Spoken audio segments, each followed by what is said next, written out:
Thank you so much Acharya ji, आपके वक्त के लिए और इस सब के लिए thank you so much. There have been many questions जो ना दिमाग के बैकग्राउंड में मैरिनेट हो रहे हैं और वो मैं पूछना चाहता हूँ, but before that there is something very important that I came across yesterday जो मैं आपसे पूछना चाहता हूँ। What is this need for people like Acharya Prashant? And मैं मतलब ये उस एग्जिस्टेंस के सेंस में नहीं पूछ रहा कि, बट लोगों में क्या किस चीज को जानने की इच्छा है? What is this need for people like you, myself and many others to exist? See, no animal requires a counselor, a teacher, an acharya. Right. ये कुर्सी है, ये गिलास है, इन्हें किसी को ज़रूरत नहीं है कि इन्हें कोई कुछ बताए। ठीक है, हमने कहा गाय और कुत्ते को भी ज़रूरत नहीं होती कि कोई उन्हें कुछ बताए। इंसान को जीने के लिए वजह चाहिए और जीने के लिए एक दिशा चाहिए। इसलिए चाहिए कि अगर सही वजह और सही दिशा नहीं मिली तो वो परेशान होता है, बेचैन होता है, दुखी होता है और दुख बहुत बढ़ जाता है तो फिर तड़पता है। तो इसलिए इंसान हर तरफ खोजता है कि कहीं से पता चले कि मैं क्यों हूँ, मैं कौन हूँ, और उसी में आगे चल के फिर कि मुझे क्या करना चाहिए, मुझे ज़िंदगी में किस समय पर कैसा फैसला करना चाहिए। ये बातें कभी वो खुद सोचता है अपने ही भीतर, कभी कहीं पढ़ता है और कभी किसी से पूछता है। तो इसलिए हमेशा से ज़रूरत रही है किसी सलाह देने वाले की, या कोई ऐसा हो जिसके साथ तुम बैठ करके बस बातचीत कर सको, कोई ऐसा हो जो तुम्हारे लिए आईने का काम कर सके। From the way you make it sound Acharya ji, मेरे को ऐसा लगता है कि फिर तो ये सवाल, मैं कौन हूँ, मैं क्या हूँ, मैं कहाँ हूँ और मैं क्या करना चाहता हूँ एटसेट्रा, ये इनसेपरेबल है फ्रॉम द ह्यूमन एक्सपीरियंस। मतलब फिर तो मैं इन सवालों के बिना रह ही नहीं सकता ना। एक तो पहला सवाल तो मेरा ये आता है, जानवरों में और इंसानों में ऐसा अलग क्या है कि इंसानों में ये सवाल आता है?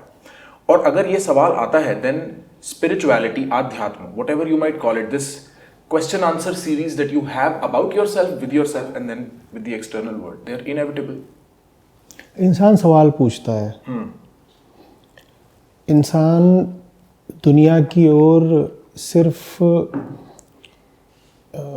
भोगने, कंजम्पशन के लिए नहीं देखता। इंसान को कुछ ऊंचा चाहिए ज़िंदगी में।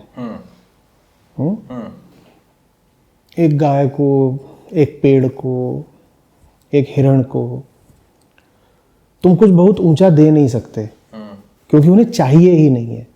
क्योंकि उन्हें चाहिए नहीं है इसीलिए दोगे तो उन्हें कोई बहुत मज़ा, आनंद नहीं आएगा, बल्कि हो सकता है उन्हें तकलीफ हो जाए। तुम शेर को सोना दोगे, गाय को हीरे जवाहरात दोगे, खरगोश को किताबें दोगे, तो उनके किसी काम नहीं आएंगी। तुम ये कह सकते हो कि नहीं साहब ये चीज़ें इंसानों के काम की हैं इसलिए उनके काम नहीं आएंगी। तो मैं आपसे कहता हूँ, आप मुझे कोई ऐसी चीज़ खोज के दिखा दीजिए जो एक खरगोश या शेर या गाय की साधारण ज़िंदगी में मौजूद ना हो, पर जिसके लिए वो बहुत बेचैन रहते हो, कलपते हो। ऐसा कुछ है ही नहीं। खरगोश को घास और गाजर से ऊपर बहुत कुछ चाहिए ही नहीं है। आप अगर बहुत सोच विचार करेंगे, आप खुद खरगोश को ही बुला के पूछ लीजिए कि क्या तुझको खाने और अपनी जो सुरक्षा है और कंटिन्यूएशन, सेक्स, इसके अलावा तुझे कुछ और चाहिए भी है? तो कहेगा नहीं चाहिए। इतना ही मिलता रहे लगातार काफ़ी है। इंसान ऐसा नहीं है। इंसान को बहुत कुछ चाहिए है। इंसान इसीलिए सोचता है। हमारा जो ढांचा ही है बुनियादी, जो हम डिज़ाइन रूप में है, वही अलग है जानवरों से। तो इसलिए इंसान को फिर रास्ता चाहिए होता है, वजह चाहिए होती है। इंसान को समझना पड़ता है कि भीतर कौन सी चीज़ है जो बेचैन है, क्योंकि अगर यही नहीं पता कि भीतर क्या बैठा है जो ठीक नहीं अनुभव कर रहा, तो उसको तुम ठीक कर कैसे लोगे? तो ये फ़र्क है जानवर में और इंसान में। और बिल्कुल ठीक कहा तुमने कि आप कुछ भी कर रहे हो ज़िंदगी में, वो आप कर इसीलिए रहे हो कि भीतर की बेचैनी कम हो जाए। भले ही आपको ये बात पता ना हो, भले ही बात आप स्वीकारते ना हो, लेकिन ले दे करके होश में, बेहोशी में, कॉन्शियसली, सबकॉन्शियसली हम जो भी करते हैं वो भीतर के खालीपन को पूरा करने के लिए करते हैं। अब भीतर के उस खालीपन से अगर हमारा कोई परिचय ही नहीं है, हम उसको कभी सोचने की या जानने समझने की कोशिश ही नहीं करते, तो एक बड़ी अजीब हालत पैदा हो जाएगी। वो हालत ये होगी कि हम भटक तो रहे होंगे, लेकिन हमें पता भी नहीं होगा कि हम भटक रहे हैं। हम अपने भटकने को ही नॉर्मलसी का नाम दे देंगे। और नतीजा ये होगा कि आप भटकते ही रहोगे, और भटकने में कोई बहुत आपको सुख नहीं मिल जाना है, मज़ा नहीं आ जाना है, चोट मिलेगी, तकलीफ़ मिलेगी। सारी स्पिरिचुअलिटी आपके दुख, दर्द, तकलीफ़ को, बेहोशी को और बेवकूफ़ी को कम करने के लिए है। तो एक जो इमीडिएट कंक्लूजन मेरे दिमाग में आता है ना, वो तो ये है कि तुम्हें पता हो ना पता हो, तुम स्पिरिचुअल हो एक सेंस में। बहुत बढ़िया है ना। एक तो ये चीज है ही है। और अगर तुम्हें नहीं पता तो तुम वो जो एम्प्टीनेस, वो जो खालीपन, वो जो बेचैनी है जिससे भरने की कोशिश कर रहे हो, वो हो सकता है सही पदार्थ ही ना हो भरने के लिए। एकदम बहुत बढ़िया। ठीक है। इसके बाद आचार्य जी, मैंने देखा है इस सवाल के, जो आप कह रहे थे ना कि इंसानों को कुछ ऊंचा चाहिए, कुछ एक इमेजिनेशन में एक कॉन्सेप्ट जिससे मैं खुद को टाई कर सकूं और उस डायरेक्शन में मूव कर सकूं, है ना, कि मैं फ्यूचर प्लान कर सकता हूं जो बाकी जानवर नहीं कर सकते। तो एक फ्यूचर कॉन्सेप्ट, उसके ना मैंने दो एसेंशियल मूल रूप देखे हैं। एक आपका है तो जीसस जैसा या मसाया जैसा, है ना, कि मैं दूसरों के लिए जीता हूं, मैं जीता हूं in action and in word for somebody else, और मैं उनकी मदद करना चाहता हूं। और जो दूसरा है वो एक थोड़ा सोक्रेटिस टाइप का है कि तुम कल से बेहतर बनो, तुम जिस डायरेक्शन में खुद को ओरिएंट कर रहे हो वो कल से बेहतर, सेल्फ मास्टरी, सेल्फ ओवरकमिंग है। और इसके अलावा मैंने कोई तीसरा मॉडल एटलीस्ट बहुत वाइडली डिस्कस नहीं देखा। क्या कोई तीसरा मॉडल है या यही दो मॉडल्स हैं? नहीं, तीसरा मॉडल कहां से आएगा? ये दो भी दो नहीं है। अच्छा। तीसरे की तो बात ही दूर की है। ये जो दो हैं वो एक ही है, जिसके दो हिस्सों पे आप अलग अलग रोशनी डाल रहे हो तो आपको अलग अलग लग रहे हैं। वही ना, जैसे हाथी की सूंड पे एक बार रोशनी डालो, फिर उसकी पूंछ पे डालो तो अलग अलग लगता है। राइट। यही जो बंदा है जो आज कह रहा है कि मुझे बेहतर होना है, यही फिर यात्रा करके, जर्नी करके धीरे धीरे वहाँ पहुँचने लगता है जहाँ ये कहता है कि देखो, जैसे मेरे लिए बेहतर होना ज़रूरी है, वैसे ही दूसरों के लिए भी बेहतर होना ज़रूरी है। और मैं बेहतर हो नहीं सकता बिना दूसरों की बेहतरी साथ में कराए। तो ये जो सोक्रेटिस या नीत्शे वाली बात कही और जो जीसस वाली बात कही, ये दोनों अलग अलग नहीं है। ये अधिक से अधिक आप कह सकते हो कि दो वांटेज पॉइंट है, या तो ऐसे बोल लो, या ऐसे कह लो कि एक ही यात्रा में आपने दो अलग अलग बिंदुओं को अलग अलग देख लिया है, पर वो एक ही यात्रा है। उसमें भूल कहाँ पर होती है? भूल यहाँ पर होती है कि हमें ये बताया नहीं जाता है, कभी कभी जानबूझकर छुपाया जाता है कि वो जिसको आप मसीहा बोल रहे हो वो भी है यात्री ही। वो ऐसा कुछ नहीं है कि वो अचानक कहीं आसमान से आ गया है ना, गिफ्ट ऑफ द मेजाई, और वो फिर अचानक अवतरित होकर के बोल रहा है कि देखो देखो मैं आसमानों से उतरा हूँ और मैं अब तुम्हारे लिए ये तोहफे लाया हूँ, तुमको मैं दुख से मुक्ति दिला दूंगा, तुम मर गए हो, अरे मैं मुर्दे को छू के जिंदा कर दूंगा, तुम्हें मैं एनलाइटनमेंट दे दूंगा, उसे मैं ज्ञान दे दूंगा। ऐसा कुछ नहीं है। वो भी अपनी यात्रा पर है और वो धीरे धीरे यात्रा पर ऐसी मंजिलों पर पहुंचने लगता है जहाँ उसे बात साफ होने लगती है कि साहब ये जिसको मैं अपनी अकेली यात्रा कह रहा हूँ, ये यात्रा ऐसे हो नहीं सकती। अकेली यात्रा करने का, अकेले यात्रा करके कहीं पहुंच जाने का जो लालच है, उसी को ईगो कहते हैं, the desire for personal attainment of profit. तो मैं अकेले क्या पहुंचाना हूँ, अकेला होना या अपने आप को एक अलग आइसोलेटेड खंड एंटिटी मानना, अपने आप को एक फ्रैगमेंट मानना, एक यूनिट मानना, एक साइलो कंसीडर करना, यही अपने आप में एक भ्रम है। तो वो फिर दूसरों के लिए भी खुशहाली का कारण बनने लग जाता है।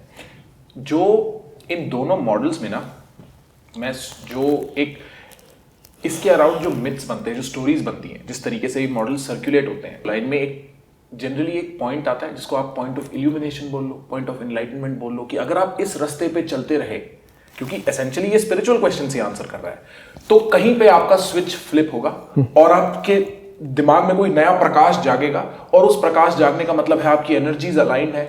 और ये सारी चीजें जब मेरे को प्रेजेंट करी जाती हैं एज अ कंज्यूमर, मैं I am openly very sceptical about it, but it sounds beyond the range of experience too. मेरे को लगता है ये मतलब कुछ ऐसी बात करो ना जो एक्सेसिबल तो हो मेरे ख्यालों में।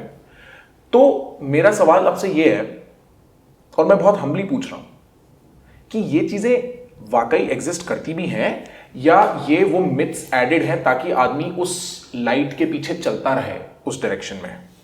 देखो, जो तुमने शब्द इस्तेमाल किया उसी से शुरू कर लो। तुमने कहा कि ये मिथ्स तुमको दी जाती हैं कंज्यूम करने के लिए, ठीक है? ये मिथ्स दी जाती हैं कंज्यूम करने के लिए। हमें अगर कुछ भी दिया जाता है कंज्यूम करने के लिए, तो क्यों दिया जाता है? क्योंकि हमें अच्छा लगता है, ठीक है ना? हाँ। मैं, आप यहाँ आए हो, मैं आपको कुछ भी दूंगा, ठीक है, कोई बेवरेज, कोई ड्रिंक, वही तो दूंगा जो तुम्हें अच्छा लगेगा। लीजिए साहब, ये अच्छी चीज़ है, कंज्यूम करिए। Right. So whatever is given to you is for the consumption of the ego. और ईगो तो वही चीज़ कंज्यूम करना चाहती है ना जो उसको प्लेजरेबल लगती है। तो अब बताओ, एनलाइटनमेंट की जो ये पूरी कथा है, ये किसके कंजम्पशन के लिए है? मेरे जैसे लोगों के लिए, हमारे जैसे लोगों के लिए है, ठीक है ना? ताकि ईगो को उसमें प्लेजर मिले, राइट, ठीक है? हाँ। अब ईगो को तो प्लेजर इसमें भी मिलता है कि जाकर के किसी को नीचा दिखा दो, पैसा कमा लो, किसी पे अपने ज्ञान की धौंस जमा दो, जो कुछ भी प्लेजरेबल होता है दुनिया में, अच्छे कपड़े, गाड़ी, ये वो अपना इकट्ठा कर लो। तो जब हम कहते हैं एनलाइटनमेंट होता है कि नहीं, जो पूछ रहे हो, मुझे पहले तो ये बताओ ना कि एनलाइटनमेंट की ये सारी कहानी किसके लिए है? सो कॉल्ड तथाकथित एनलाइटेंड लोगों के लिए है या आम लोगों के लिए? ये सारी कहानियां, इनका कंज्यूमर कौन है? आम लोग। और आम आदमी को ये कहानी वैसे ही चटाई जा रही है जैसे उसे आम और केला चटाया जाता है, उसको मजा आ रहा है। अच्छा, अब अगला जो चरण है इसका, तुम्हें जिस भी चीज में मजा आता है वो चीज तुमको खत्म करती है या तुमको ईगो के तौर पे और ज्यादा मजबूत और रीइंफोर्स कर देती है? रीइंफोर्स करेगी। अगर मजा आ रहा है तो मजा आ रहा है, रीइंफोर्स करेगी। Feedback loop. तो जो एनलाइटनमेंट का कॉन्सेप्ट है वो ईगो के कंजम्पशन के लिए है, तो वो ईगो को क्या करेगा? और रीइंफोर्स। लेकिन एनलाइटनमेंट बोलता है डिसोल्यूशन ऑफ ईगो। हाँ, right, exactly. Dissolution of ego बोल के ईगो को क्या किया जा रहा है? रीइंफोर्स। ये एनलाइटनमेंट है, बस यही है। मेरे एक प्रोफेसर होते थे आचार्य जी, वहां पे कोलंबिया में, उन्होंने अभी रिसेंटली एक आर्टिकल लिखा था साइंटिफिक अमेरिकन में स्पिरिचुअल नार्सिसिज्म को लेके, and I was like the whole purpose is to not identify, और उस आइडेंटिफिकेशन के लिए जो हमने स्टोरी बना दी है। देखो ना, आगे निकलना, नार्सिसिज्म क्या है? यही तो कि मैं खास हूं, मैं अनूठा हूं, मुझे अपने से ज्यादा कोई प्यारा नहीं, अपने ज्यादा मुझे किसी की परवाह नहीं। और मैं कह रहा हूं जब मुझे अपने से ज्यादा, तो यहाँ बात अहंकार की हो रही है, ईगो की हो रही है, ठीक है ना? तो इससे ज्यादा अनूठी बात क्या हो सकती है कि तुम्हारे पास बहुत ज्ञान होगा, तुम बहुत बड़े रिसर्चर हो, तुम बहुत बड़े वैज्ञानिक हो, तुम बहुत बड़े खिलाड़ी हो, तुम पॉलिटिशियन हो, मैं एनलाइटेंड हूँ। तुम कुछ भी कर लो, तुम मुझे थोड़ी छू सकते हो। राइट। तो इसलिए ये जो मिथ है ये सर्कुलेट करती है, और ये अहंकार का समझ लो बिल्कुल बड़े से बड़ी फैंटेसी है ये। बिल्कुल वर्बल नशा है, राइट। मेरे को लगता है एक तरीके से आप लिंग्विस्टिकली एक बहुत बढ़िया फैंटेसी, पर जब मैं इस बारे में सोचता हूं ना अपने लिए, for instance the solution I have against this seductive message that circulates in the air is do not believe anybody, work it out, test it out, go fight it, एक एक पीस पुट अपार्ट करो उसको, then put together करो। पर मैं ये समझता हूं एक मेरे पास इस चीज की फैकल्टी है, मेरे पास इस चीज का अब टाइम, लेवरेज, बहुत सर्कमस्टेंस अलाइंड है जहां मैं एक एक मैसेज को उस लेवल पे शायद या जो भी मैसेज मेरे हाथ पड़ते हैं उनको डीकंस्ट्रक्ट कर सकता हूं। एक लेमन के लिए, एक आम आदमी के लिए जो नहीं है आध्यात्म या साइकोलॉजी या फिलॉसफी में इतना इंटरेस्टेड, उसको भी तो एक ऐसा टूल चाहिए ना कि वो फिल्टर आउट कर सके वो सारी बातें जो उसको लग रहा है एक सुपरफिशियल बायन है बट उसके डीप कॉन्सिक्वेंसेज हैं। So what do you think about that कि ये how does a layman tackle on an everyday level ये बुलशिट स्मगलिंग जो हो सकती है? ये जिसको बुलशिट स्मगलिंग कह रहे हो, ये आज भी बहुत ज़्यादा है, हमेशा बहुत ज़्यादा रही थी। बाहर क्या क्या चल रहा है घातक है, तुम उसको जांचने निकल गए तो कोई अंत नहीं है। मैं ये नहीं कह रहा कि उसको जांचो मत, मैं एक ज़्यादा सीधा आसान तरीका बता रहा हूँ।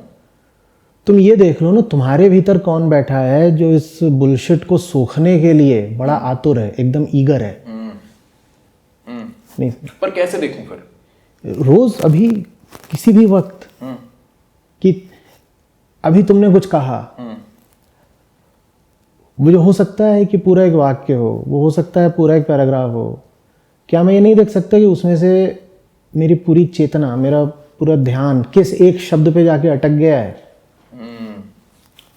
वो मुझे बता देगा ना कि मैं किस चीज का खिलाड़ी हूं, मेरी नजर काहे पे जाकर के अटकी हुई है। अब ये मेरे सामने बैठे हुए हैं सब लोग, ठीक है, मुझे उस बंदे में क्या दिखाई दे रहा है? क्या ये सवाल मैं अपने आप से पूछ नहीं सकता? और क्या इसका जवाब ठीक उसी वक्त मिल नहीं जाएगा क्या? क्यों? क्योंकि मुझे जो दिखाई दे रहा है उसका मुझे उसी वक्त अनुभव हो रहा है ना, वही चीज तो मुझे अपील कर रही है, तो मुझे पता है कि मुझे उसमें क्या दिखाई दे रहा है। तुम्हारे सामने एक लड़की आती है, ठीक है, वो हो सकता है कि बहुत पढ़ी लिखी हो, बहुत होशियार हो, नॉलेजेबल, स्किल्ड, कुछ भी हो सकती है। तुम्हें दिख नहीं रहा कि तुम्हें उसकी जो पूरी पर्सनालिटी है उसमें से कौन सी चीज़ अपील कर रही है। और अगर न तुम्हें उसका नॉलेज अपील कर रहा है, न उसकी स्किल अपील कर रही है, न तुम्हें उसका विजडम या उसका जो पूरा कंटेंटमेंट है, कुछ भी, बहुत कुछ हो सकता है, उसमें से कुछ भी तुम्हारे लिए महत्व ही नहीं रख रहा है। तुम्हारे लिए मान लो बस उसका शरीर महत्व रख रहा है। तो निष्कर्ष बहुत सीधा है कि तुम बहुत तैयार बैठे हो बुलशिट एब्जॉर्ब करने के लिए, कि तुमको सब कुछ दे रहा है अस्तित्व या कोइंसिडेंस, चांस, जो भी बोल लो, लाइफ की जिंदगी तुमको बहुत कुछ दे रही है, सब कुछ दे रही है, लेकिन तुम उसमें से उठा गंदगी ही रहे हो। एक बार तुमने ये चीज पकड़ ली कि मेरी तो नजर ही गंदगी पे रहती है, और गंदगी से मेरा मतलब क्या है? वो चीजें जो जिंदगी में सबसे कम महत्व की हैं, वो चीजें जो तुम्हारे काम आने नहीं वाली, भले ही तुमको अभी आकर्षक लग रही हैं, लेकिन उनसे तुम्हें कोई लाभ होने वाला है नहीं। तो एक बार ये समझ जाओ कि मैंने अपनी पूरी इंटरनल ट्रेनिंग ऐसी कर ली है कि साफ से साफ जगह में भी मैं तो गंदगी को ही उठाऊंगा। तो उसके बाद तुम्हारी जो रिसेप्टिविटी है गंदगी के लिए या ट्रैश के लिए, वो एकदम फिर कम हो जाएगी ना। और साथ ही साथ ये कॉन्फिडेंस कम हो जाएगा कि मेरी चॉइस है तो भाई मैं तो अपनी चॉइस को डिफेंड करूंगा, I will stand by my choice. क्योंकि आपको पता ही है कि आपका जो चूजर है वो गंदगी का दीवाना है। अगर चूजर गंदगी का दीवाना है तो फिर चॉइस को डिफेंड नहीं किया जाना चाहिए, फिर तो चॉइस के खिलाफ हमेशा सावधान रहा जाना चाहिए। Right. तो ऐसे करके बचा जाता है प्रोपेगेंडा से। प्रोपेगेंडा से कैसे बचा जाता है? जो प्रोपेगेंडा को एब्जॉर्ब करने के लिए तैयार है, उसको देख के उसको बदल के। नहीं तो प्रोपेगेंडा बहुत है और चारों ओर से है, और अगर प्रोपेगेंडा नहीं भी होगा चारों ओर से तो हम उसको ढूंढ निकालेंगे, क्योंकि हमें चाहिए ही वही। राइट। तो इंस्टेड आप वो सेंटर पॉइंट चेंज कर दो बाकी आसपास बदलने के। पर अब जो ये आप जो रिकग्निशन की बात कर रहे हो ना, ये अवेयरनेस की, तुम्हें पता लगे कौन है वो जो प्रोपेगेंडा या जो भी उसके पीछे दौड़ रहा है। एक तो तरीका ये हो गया, जैसे आपने बोला कि तुम बाहर की दुनिया से एक लेवल ऑफ इंटरेक्शन करोगे, चाहे कुछ देखोगे, तुम किसी इंसान को देखते हो, उसमें क्या देखते हो? सबसे पहले एक तो वो सेंस ऑफ इंफॉर्मेशन, एक रिफ्लेक्टिव सेंस ऑफ इंफॉर्मेशन आ रही है बाहर की दुनिया से। अब अपनी क्या कोई एकांत में बैठ के अकेले भी कुछ किया जा सकता है उसके लिए? कुछ नहीं, कुछ नहीं। तो आप you don't think meditation helps with that kind of stuff at all?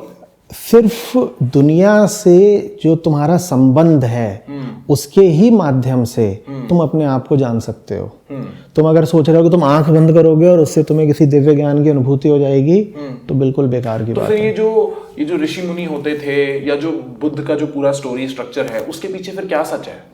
आप एकांत में जाते हो इसलिए ताकि दुनिया आपको जैसा बनाना चाह रही है आप वैसे ही बन न जाओ। वो एक तरह का डिफेंस है, उससे आप अपने आप को बचा सकते हो, लेकिन उससे कोई बहुत ज्ञान नहीं उदित हो जाने वाला। ठीक है, आप वहां पर जाते हो, अपने आप को बचाए हो, एक लेवल की आपके भीतर फिर जब सेनिटी कंपोजर डेवलप हो जाता है तो फिर आप दुनिया में वापस जाते हो, जैसे बुद्ध दुनिया में वापस आए थे। राइट। दुनिया से अपने आप को हटाने का उद्देश्य हमेशा एक होता है। मैं जब दुनिया के सामने हूं तो मैं टिका नहीं रह पा रहा हूं, और इस वक्त पर विजडम यही है कि पीछे हट जाओ। वरना बुद्ध को राज्य छोड़ने की, सिंहासन छोड़ने की, सुंदर पत्नी छोड़ने की, छोटा सा बच्चा छोड़ने की जरूरत क्या थी? यही जरूरत थी, क्योंकि यही वो चीजें थी जिनके सामने वो टिक ही नहीं पा रहे थे। उनको दिख रहा था कि भाई ये सब चीजें जब सामने आती हैं तो मैं एकदम हिल जाता हूं, इतना हिल जाता हूं कि फिर सोचने समझने की ताकत, जो मेरा सेल्फ है, जो मेरी असलियत है, वो सब बिल्कुल डावाडोल हो जाती है। तो उन्होंने कहा कि यार लगता है कि बचपन से लेके अभी तक जो पूरी अपनी व्यवस्था बन गई है अंदर की, वही बड़ी कमजोर है। तो उसको ठीक करने के लिए फिर आप कहते हो कि कुछ समय के लिए मुझे संसार से जरा दूर जाना है, क्योंकि इनके पास रहूंगा तो फिर तो वही सब सीखता रहूंगा और वही सब करता रहूंगा जो ये सिखाना चाहते हैं, करवाना चाहते हैं। मेरा हमेशा से एक कंक्लूजन ये रहा है कि जितने गुरु लोग अपने आश्रम खोल लेते हैं ना, it is almost an indication कि उनकी जो बातें हैं वो शायद रियल लाइफ में अप्लाई करना उतना आसान ना हो। वरना आपको ज़रूरत क्यों होगी एक सेंस ऑफ डिस्टेंस की दुनिया से? इट इज़ ऑलमोस्ट आप एक इंसुलेशन बना रहे हो ना, कि हम यहाँ पे ऑल्टरनेट रूल्स के साथ रह सकते हैं। और उसका कंक्लूजन यही है कि बाहर की दुनिया जिस लेवल पे डिस्टॉर्टेड है, आपका अपने सेंटर के साथ अलाइन रहना, and I want to ask you about this centre also, is extremely difficult. It is very difficult to deal with it. I was thinking about street dogs the other day, I think yesterday sometime, and I was like कि मैंने अभी हम मेरी family ने एक dog लिया है, और हम जिस तरीके से उसको प्यार करते हैं, उस पर डोट करते हैं ना, मेरी बाकी 24 साल की ज़िंदगी में हमने किसी सड़क के कुत्ते के लिए वो नहीं किया है। And I was just thinking कि हम कितने डिसेंसिटाइज हो जाते हैं।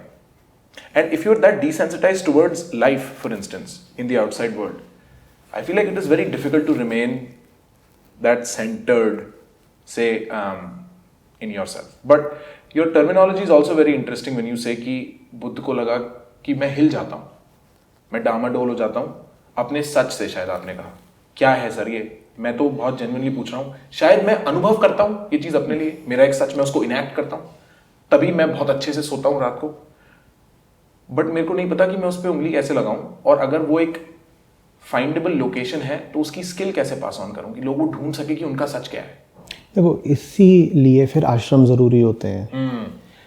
तो दो बातें हैं आश्रम के बारे में। पहली बात तो ये कि तुम बहुत ईमानदारी से ये स्वीकार करो कि साहब इतनी ताकत मुझ में है नहीं कि मैं जिस माहौल में अभी रह रहा हूँ उस माहौल में रहते हुए भी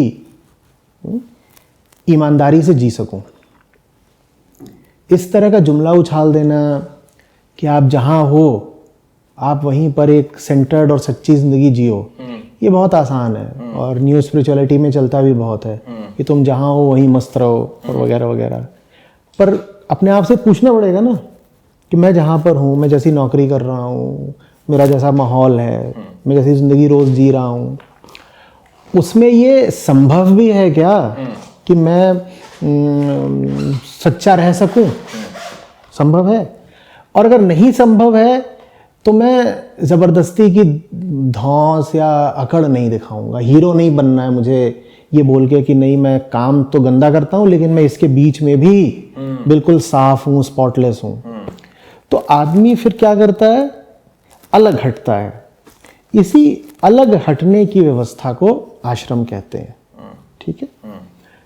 लेकिन आश्रम में जाने का मतलब ये नहीं है कि तुम दुनिया से भाग आए हो खुद को वैसा ही रखने के लिए जैसा तुम दुनिया में थे।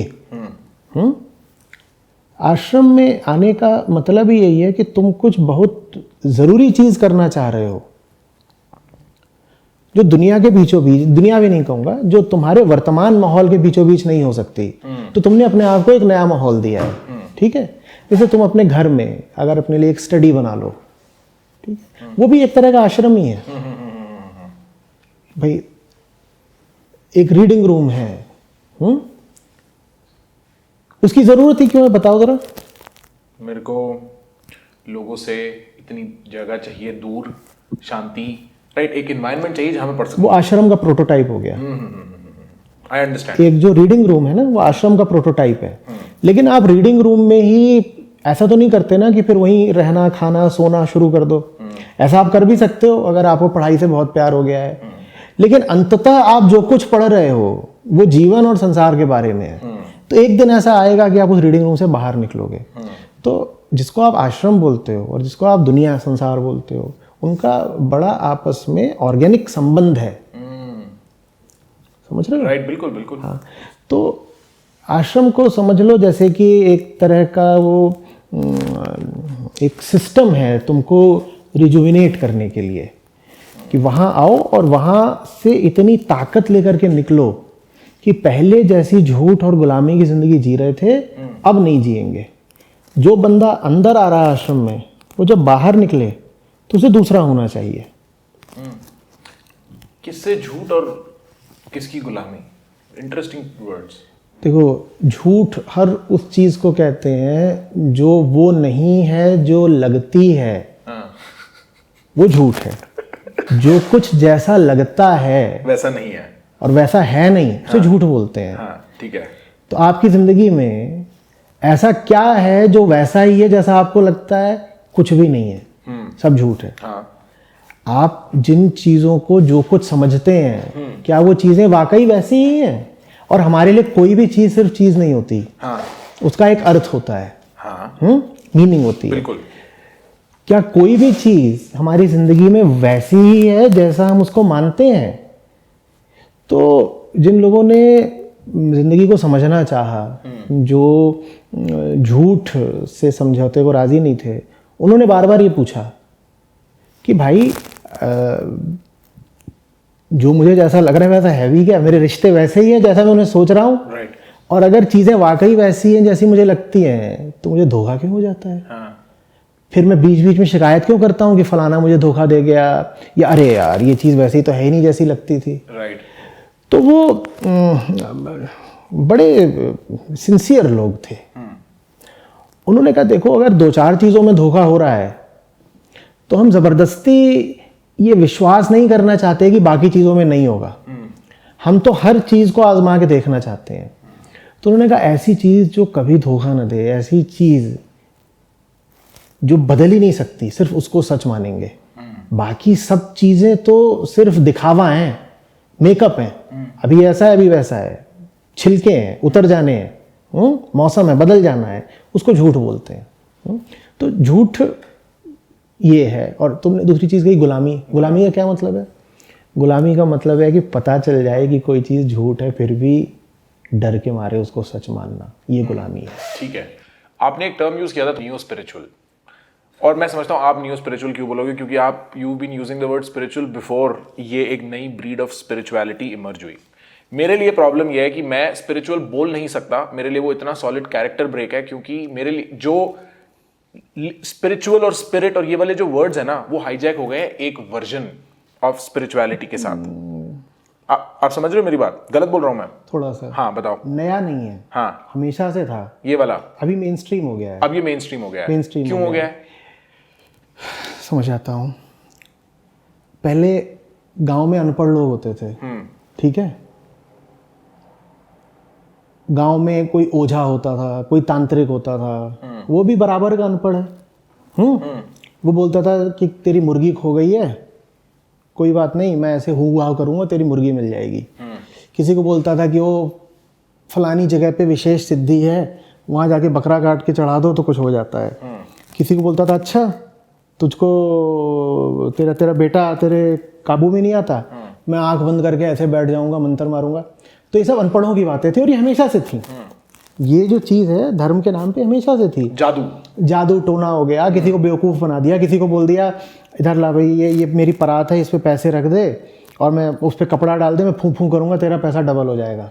पहली बार डबल हो भी गया, दूसरी बार कहा अब तू 10 टाइम्स रख दे, बोला लेकिन इस बार इतना ज्यादा है कि इसको डबल करने के लिए तो थोड़ी देर के लिए उधर जाना पड़ेगा, एक दिन लगेगा, आगे कहानी तुमको पता है। तो ये सब हमेशा से चलता था, हमेशा से चलता था, लेकिन फ्रिंजेस पर था, हाशिए पर था, मार्जिन्स पर था। क्यों था? क्योंकि ये सारा काम एकदम अनपढ़ लोगों के बीच चल रहा था, अनपढ़ लोगों के बीच चल रहा था। अब क्या हुआ है कि वो जो अनपढ़ आदमी था ऐसे 40 साल पहले का, वो या उसका बेटा या उसका पोता उठ करके बैंगलोर में एमएनसी में काम करने लग गया है और बोलने लग गया अंग्रेजी। और वो जो अनपढ़ गंवार ओझा था वो भी उठ करके अब एक इंग्लिश स्पीकिंग गुरु बन गया है। किरदार वही निभाए जा रहे हैं जो बहुत पहले के थे। बिल्कुल ठीक है। ये जो विकृतियां हैं, डिस्टॉर्शंस हैं, ये रिलीजन की बॉडी में हमेशा मौजूद रही हैं, हमेशा जी। लेकिन इनको हमेशा साइड में रखा गया। और लोगों के बीच जो सचमुच समझदार लोग थे, ज्ञानी लोग थे, उन लोगों ने रिलीजन के एसेंस को सेंटर्ड और स्टैब्लिश्ड रखा। तो सेंटर पे जब सही चीज़ बैठी हुई है तो ये जो ओझा है, तांत्रिक है, या ये है ना नकली गुरु है, क्वैक है, ये हमेशा कोने में होता था, पेरिफेरी पे होता था। अभी क्या हुआ है कि वो गांव का आदमी एमएनसी में काम करने लग गया है और ये जो नकली गुरु था अब ये इंग्लिश स्पीकिंग जेंटलमैन बन गया है। राइट। और अब ये दोनों हो गए हैं रिलीजन के सेंटर पे। क्यों हो गए हैं? क्योंकि दोनों अब वेस्टर्नाइज्ड जिंदगी जी रहे हैं और वो जो वेस्टर्नाइज्ड लाइफस्टाइल है वो हमारे सेंटर पे है। ये एस्पिरेशनल पिरामिड की बिल्कुल चोटी पे चढ़ के बैठ गए हैं दोनों। क्या है वो चोटी? वो चोटी कंजम्पशन है। अच्छा। वो चोटी कंजम्पशन है। देखो पहले क्या था कि ये दोनों अनपढ़ थे, गांव में बेचारे थे, किसान थे। ये कंजम्पशन के पिरामिड में बेचारे दोनों बहुत नीचे थे, तो ये कभी मेन स्ट्रीम नहीं हो पाए। आज ये दोनों ही कंजम्पशन के पिरामिड में टॉप पे बैठ गए हैं। आज का गुरु कौन है? जो कंजम्पशन की बिल्कुल प्रतिमूर्ति है। जो आज का तुम्हारा टॉप गुरु है वो कौन है? वो इतना लेविश कंजम्पशन करता है और दिखा दिखा के करता है। मेरी गाड़ी देखो, मेरा फ्लैट देखो, मेरा हेलीकॉप्टर देखो, मेरी बाइक देखो, मेरा ये देखो, मेरा वो देखो, मेरा लाइफस्टाइल देखो। और जो गांव का आदमी था वो अपनी गरीबी से इतना उकताया हुआ था कि उसके लिए सबसे बड़ी चीज अभी भी यही है कि कोई मिल जाए जो अंग्रेजी बोलता हो, कोई मिल जाए जिसके पास पैसा बहुत हो, कोई मिल जाए जो कंजम्पशन बहुत करता हो, अब वो उसको मिल गया, वही गांव का ओझा, गांव का वो जो अनपढ़ तांत्रिक था वही बन गया, तो ऊपर ऊपर से तो वो बातें अंग्रेजी में कर रहा है, अंदर अंदर वो अभी भी वही गंवार वाली बातें कर रहा है जो पहले गांवों में छुप के होती थी। ठीक है। तो ये मेन स्ट्रीमिंग हो गई है उसकी। उसको मैं बोल रहा हूं अभी नियो स्पिरिचुअलिटी। ये नियो स्पिरिचुअलिटी वास्तव में नियो इस अर्थ में नहीं है कि ये नई है, वो बस इस अर्थ में नई है कि वो अब मेन स्ट्रीम्ड है। ठीक है। थी वो पहले भी। उसका एक बहुत प्रोमिनेंट पिलर है spiritual but not religious, and मैं I take offence to that. मेरे को लगता है कि एक तो इतना आसान काम नहीं है स्पिरिचुअलिटी और रिलीजन को सेपरेट कर पाना, और दूसरा जो ये double toned version of spirituality इस चक्कर में, और आई होल्ड, मैं तो और थोड़ा अग्रेसिव हूँ, स्मगल होता है। आई थिंक उसके कॉन्सिक्वेंसेस काफी डीप रूटेड है, और जब मेरे पास कोई आता है ना इस सिलसिले में, मैं उनको सजेस्ट करता हूं कि देखो ऐसा नहीं है कि मैं रिलीजियस हूं या मैं इवन प्रो रिलीजन हूं किसी सेंस में, but I think you can have a sympathetic reading of religion, a very essence oriented reading of religion that will give you a deeper value structure, a more robust, एक और मतलब तगड़ा value structure देगा than ये easily 5 minute में consume करने वाला double toned version है। Do you think similarly about that कि क्या आपको क्या लगता है कितना difference, कितना separation possible है religion और spirituality? सेपरेशन तो पॉसिबल है ही नहीं। स्पिरिचुअलिटी रिलीजन का सेंटर होती है। हाँ। Religion is a series of concentric circles constantly widening ones with spirituality as the center। दो बातें ज़रूरी हैं और दोनों बातें अलग अलग हैं, एक साथ ज़रूरी हैं दोनों।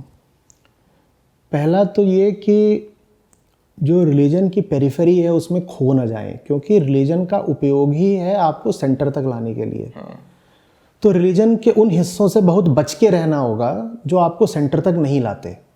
उदाहरण के लिए एम्प्टी रिचुअल्स, ठीक है, वो रिलीजन के नाम पे चल रही है पर वो सेंटर तक तो नहीं ला रही ना, इनफैक्ट डिस्ट्रैक्ट कर रही है। वो डिस्ट्रैक्ट कर रही है। अब आपको बता दिया गया है कि आप रिलीजियस हो अगर आप इंसेंस जलाते हो, या आप रिलीजियस हो अगर आप फलानी दिशा में सर करके सोते हो, या रिलीजन में ये भी आता है कि कौन से रंग का कपड़ा पहनना है कौन सा नहीं पहनना है।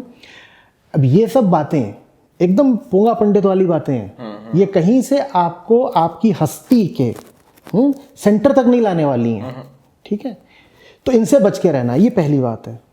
दूसरी बात, जो सीधे स्पिरिचुअल सेंटर पर आने की कोशिश है कि I am spiritual but not religious, वो बहुत अव्यवहारिक है, इम्प्रैक्टिकल है, इफ नॉट इम्पॉसिबल। राइट।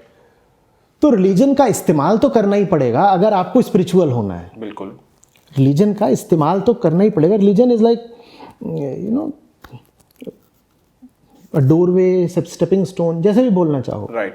तो उसका इस्तेमाल तो करना ही है स्पिरिचुअलिटी तक आने के लिए, लेकिन साथ ही साथ रिलीजन में खो भी नहीं जाना है, क्योंकि रिलीजन में बहुत कुछ ऐसा है जो जहरीला है, बहुत पुराना हो गया है, सिंपैथेटिक पुराना ही नहीं है, उसमें मिसोजिनी भी है, उसमें जेनोफोबिया भी है, बहुत कुछ है रिलीजन में जो कि आज क्या किसी भी समय पर नहीं होना चाहिए था, लेकिन वो एक्चुअली रिलीजन की बॉडी बहुत बड़ी होती है ना, तो उसमें बहुत सारी गंदगियां भी शामिल हैं। तो एक तरफ तो उन सब गंदगियों को हटाना है, उनका शोधन, रिफाइनमेंट करना है कि इनसे हमें कोई वास्ता नहीं, बिल्कुल, ये बेकार की चीजें हैं जो कि एक्सीडेंटली रिलीजन में घुस गई, क्रीप इन कर गई, हमें इनसे कोई वास्ता नहीं रखना। तो एक और तो रिलीजन को साफ रखना है, मतलब रिलीजन में जो कुछ नहीं होना चाहिए उसको हटाना है। दूसरी ओर ये भी नहीं कर देना है कि रिलीजन को ही डिस्कार्ड कर दिया, don't throw the baby out with the bathwater. तो ये दोनों चीजें एक साथ करनी है। एक सिरे पे वो लोग बैठे हैं जो रिलीजन के नाम पर फालतू की बातों को ही पकड़े बैठे हैं कि साहब ये तो हमारे रिलीजन ने बोली है, ये तो रिलीजन में है, और उन बातों को आगे बढ़ाने वाले गुरु लोग भी खूब घूम रहे हैं। खूब घूम रहे हैं। आपका रिलीजन है, उसकी कोई फालतू की बात भी हो, लेकिन अगर उसको किसी सूडो साइंटिफिक तरीके से प्रूव कर दिया जाए हाँ। तो अहंकार को बड़ा अच्छा लगता है NASA has said, कि science देखो has said, बिल्कुल हाँ, बिल्कुल हाँ, देखो ये बात तो ऐसा, ये बात तो साइंस ने बोल दी है, वो बात साइंस ने कहीं नहीं बोल दी है। हाँ, बिल्कुल नहीं लेकिन बोल दी। आप पहली बात तो इतने पढ़े लिखे नहीं हो कि आपको साइंस से कुछ पता हो। हाँ। दूसरी बात, आपके अहंकार को मजा बहुत आता है जब आपकी एक बेकार की रिचुअल को साइंटिफिक प्रूव कर दिया जाता है। सर हम एक हर्ट कल्चर है ना, हमारा कल्चर हर्ट है। वी वर और मैं तो आज भी कहता हूँ, say what you will about whatever, एक लेवल पे what this culture deserves is not afforded to it for whatever reason globally. हम लोग खुद भी नहीं करते। तो जब कोई ये सूडो वैलिडेशन भी मिलती है ना, पीछे से साइंस ने वैलिडेट किया है, मैं बाकायदा लोगों से मिला हूं जो इसके प्रॉपर नोट्स बनाते हैं। Everything they receive on WhatsApp about how science has validated some religious norm. हाँ, तो it's very interesting to me. ये बेकार की बात है। हाँ, आप साइंस को इस्तेमाल कर रहे हो एक ऐसी डायमेंशन में कुछ प्रूव करने के लिए जिसके बारे में साइंस कुछ बोलना ही नहीं चाहती। उसका मतलब ही नहीं साइंस बात करती है सिर्फ और सिर्फ एक्सटर्नल ऑब्जर्वेबल ऑब्जेक्ट्स के बारे में, और उनमें ठीक कॉज है? And effect. उनमें कॉज एंड इफेक्ट। साइंस सिर्फ ऐसी चीज के बारे में बात करती है जो सब्जेक्टिव नहीं है। राइट, सब्जेक्टिव नहीं है। मैथ में डालने का पर्पस ही ये है उसको। बिल्कुल। हाँ, रिलीजन का या स्पिरिचुअलिटी का सारा सरोकार सब्जेक्ट से है। सब्जेक्ट मतलब मैं। साइंस में मैं जैसी कोई चीज आती ही नहीं। साइंस में कोई सवाल आएगा, आपसे कहा जाएगा कि जरा बताइएगा कि फलानी चीज की वेवलेंथ कितनी है, उसमें आप ये थोड़ी लिखोगे कि आई थिंक मेरे लिए इतनी इसकी है। वेवलेंथ हाँ इतने नैनोमीटर है। राइट, उसमें आई कहाँ से आ गया? कंप्लीट ऑब्जेक्टिविटी है, इतने नैनोमीटर है तो है, आप सोचें चाहे नहीं सोचें, आई कहीं नहीं आता उसमें, आई कहीं नहीं आता। साइंस में आई जब वर्ड आ ही नहीं सकता, और आई वर्ड आ गया तो साइंस हंसेगी आप पे।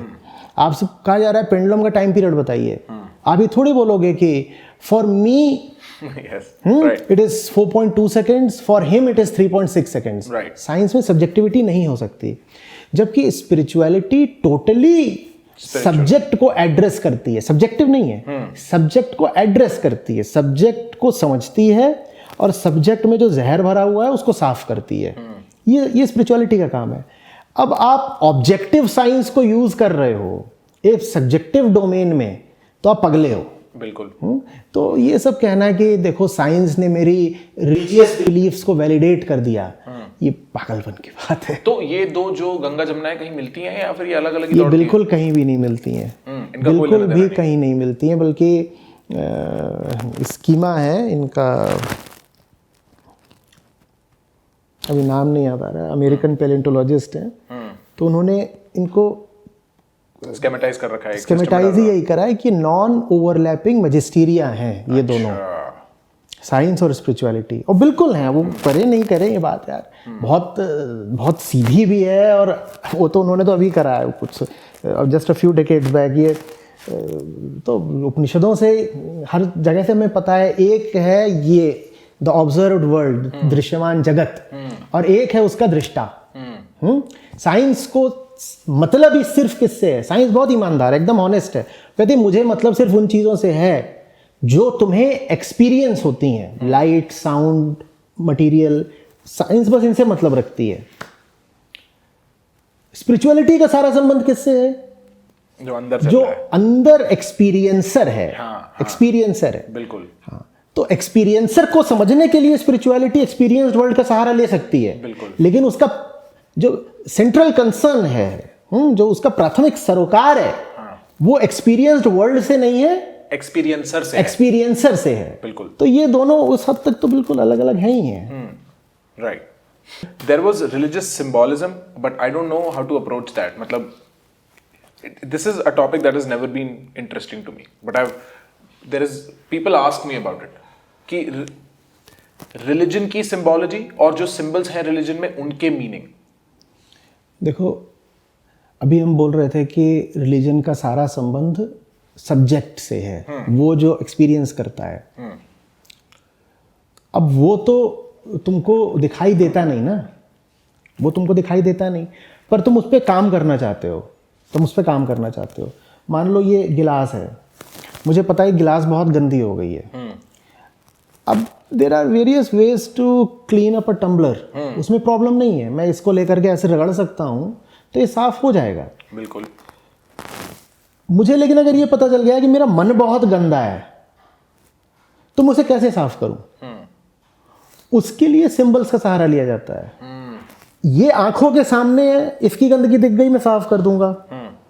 और ये अगर आंखों के सामने रहेगा तो अखरेगा, बुरा लगेगा। मन गंदा है पर वो आंखों से दिखाई तो देता नहीं, तो फिर सिंबल्स का सहारा लिया जाता है। जैसे कि मैं यहाँ पे एक अपने लिए रिमाइंडर लगा दूंगा। हाँ, एक रिमाइंडर लगा दूंगा। वो रिमाइंडर क्या? वो रिमाइंडर ये होगा वॉच, वॉच, बस उसमें मैंने क्या लिख दिया है? वॉच। अब वो रिमाइंडर एक मूर्ति भी हो सकती है। वो मूर्ति इसलिए नहीं है कि तुम उस मूर्ति को खास समझने लग जाओ। राइट। वो मूर्ति इसलिए है ताकि तुम्हें याद आ जाए कि मन साफ रखना है।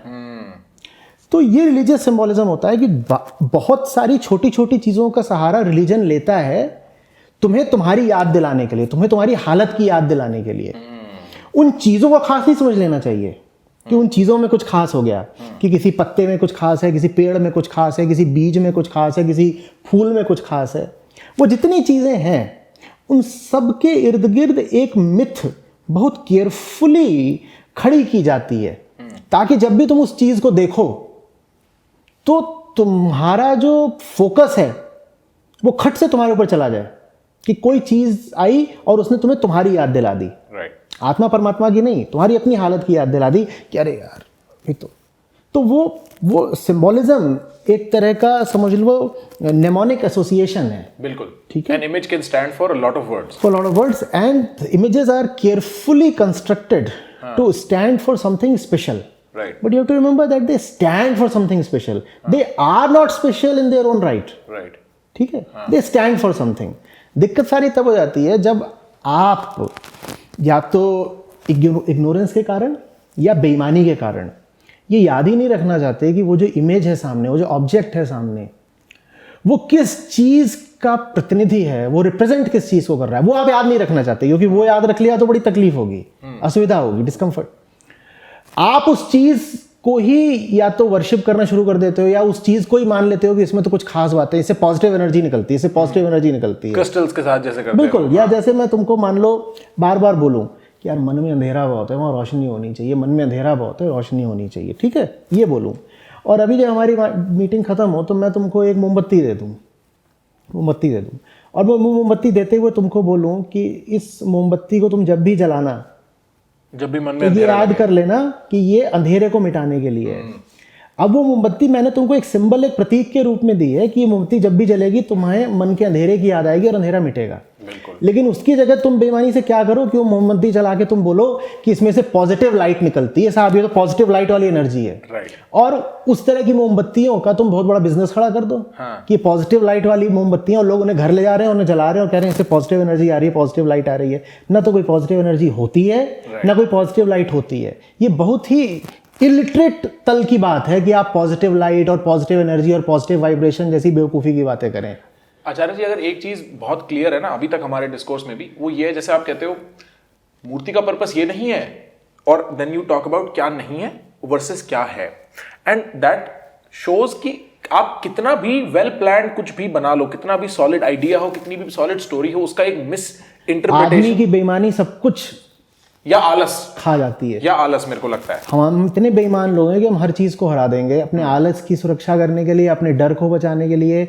हम जैसे हैं उसमें बहुत तकलीफ है, और ये बहुत मजेदार बात है कि हम अपनी तकलीफ वाली वर्तमान हालत को कायम रखने के लिए कुछ भी कर सकते हैं। ये जो पॉजिटिविटी वाला जो ये है ना आजकल बहुत कॉमन कीवर्ड डिस्कोर्स में जो इंट्रोड्यूस हो गया है, इसका एक्सट्रीम एंड दिखता है वी आर वन वाले एक नोशन में, कि कोई एक सडन रियलाइजेशन है जहां मैं इस कॉन्शियस, और ये लैंग्वेज भी मैं काइंड ऑफ कोट कर रहा हूं, जहां मैं इस कॉन्शियस प्लेन को क्रॉस कर गया हूं और एक लाइट वाले कॉन्शियस प्लेन में हूं जहां पे मेरे को रियलाइज हो रहा है कि हम सब एक हैं, and that is the strangest notion to me. Well, I mean there is an honest way to approach that notion that I don't think people do. ये क्या ये मिथ है क्या ये मतलब बस एक कहानी है? क्या ये वो पॉजिटिविटी को बेचने के लिए एक एक्सट्रीम बार्गेन है? क्या है ये? तुम्हें क्या लगता है? मेरे को तो बकवास लगता है फ्रैंकली। वही है। हाँ राइट, मतलब क्या होता है ऐसा? सपना आ रहा है मेरे को कि, और कैसे एक है मेरे को नहीं समझ आता। कल को तुमने मेरे को चांटा मार दिया, तूने खुद को चांटा क्यों मारा? मैं ये पूछ सकता हूँ? That is not allowed. There are moments of oneness. We might feel 2 hours into this conversation कि हम एक वेवलेंथ पे हैं। चलो बताते हैं। हाँ समझाओ।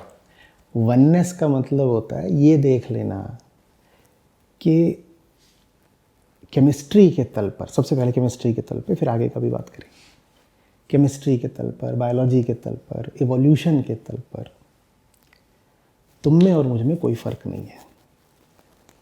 जो प्रोसेसेस तुम्हारे भीतर ऑपरेट करते हैं, बायोलॉजिकल, मेंटल, केमिकल, वही मेरे भीतर भी ऑपरेट करते हैं। उस तल पे मैं और तुम बिल्कुल एक हैं।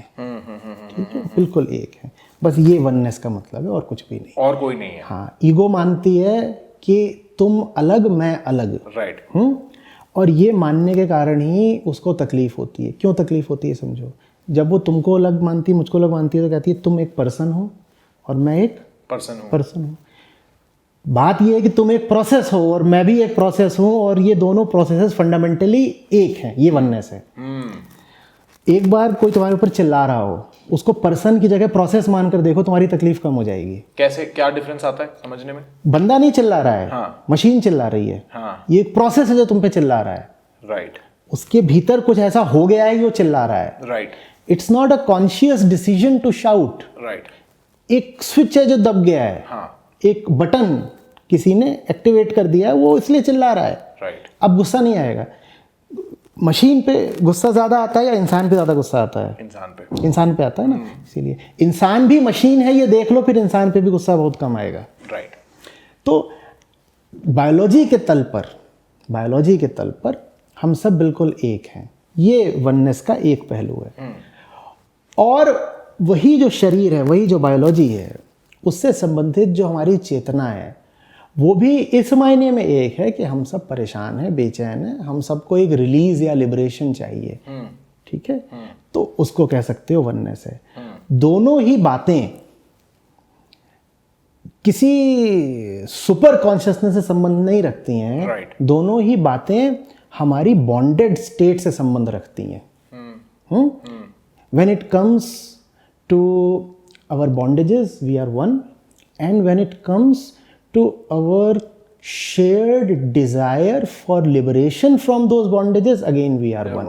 बस ये है वननेस का मतलब। बट वो जो यूनिवर्सल, आप सुपर कॉन्शियसनेस वाली जो बात स्मगल हो जाती है ना बीच में, that makes it very unbelievable for me.